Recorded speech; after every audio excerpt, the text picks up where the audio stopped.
Véronique Rabiot qui revient à la charge avec une pétition pour défendre son fils. La menace qui pèse sur les ultras dans le foot français avec une révolte aussi au niveau européen et la folle vidéo d'un high kick d'un arbitre péruvien. Abonne-toi, le journal du foot, c'est maintenant.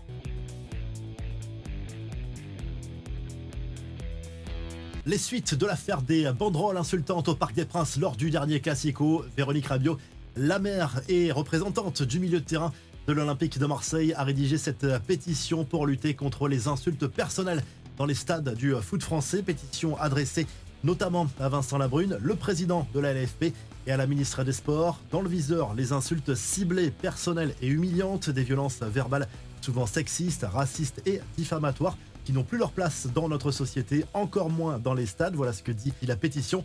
Nouvelle rumeur autour de l'avenir de Luis Enrique. La presse européenne expliquait récemment que le Bayern Munich et la Juve avaient placé le Brésilien de l'OM sur leur tablette, mais un média italien précise qu'un autre cador est sur le coup. Il s'agit de l'Inter Milan. Le club olympien devrait réclamer autour de 30 millions d'euros pour le lâcher. L'actu de l'OM, c'est aussi la confirmation de la probable fin de saison de Leonardo Balerdi.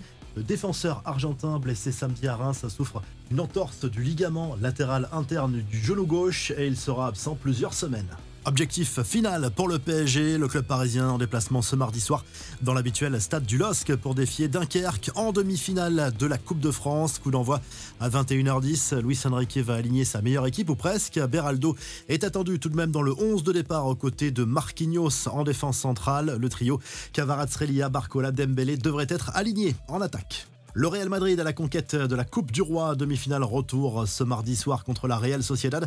Ça s'était bien passé à l'aller avec une victoire 1-0 des merengues grâce à un but signé Hendrik. Deuxième manche à Bernabéu pour les joueurs de Carlo Ancelotti, le coach madrilène dont l'avenir est très incertain dans la capitale espagnole. On en a parlé il y a quelques jours, le Brésil veut en faire son sélectionneur après une première tentative l'an dernier. Et face aux rumeurs d'une arrivée potentielle de Xabi Alonso, l'Italien commencerait de plus en plus clairement à se poser des questions sur un éventuel départ cet été. La Seleção rêve d'une nomination avant le mondial des clubs. Les autres infos à retenir dans ce journal du foot. Quel avenir pour les ultras dans le foot français? Le journal L'Équipe s'interroge et fait sa une sur ce sujet bouillant. Les Magic Fans et les Greens Angels, deux groupes d'ultras stéphanois menacés de dissolution, en rendez-vous ce mardi devant la commission sur les violences dans les enceintes sportives. Le risque, c'est tout simplement cette fameuse dissolution qui pèse sur plusieurs groupes ultras un peu partout en Ligue 1.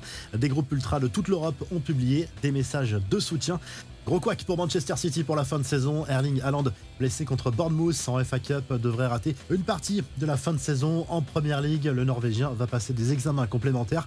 Le garde du corps personnel de Lionel Messi, rendu célèbre par ses sprints pour intercepter les supporters qui tentent de rentrer sur les terrains de MLS pour s'approcher de la star, renvoyé en tribune. Le franco-tunisien révèle avoir été interdit tout simplement d'accès au terrain par la MLS. Il ne patrouillera plus le long de la ligne de touche comme un arbitre assistant. Et justement, à propos d'arbitrage, lui a clairement du répondant. L'histoire se passe au Pérou, juste après un carton rouge sur le point d'être agressé avec une bouteille par le membre d'un staff du club de Magdalena. Un arbitre a répliqué par un impressionnant high kick. Le match a même été interrompu. Abonne-toi, on se quitte en vidéo et à très vite pour un nouveau journal du foot.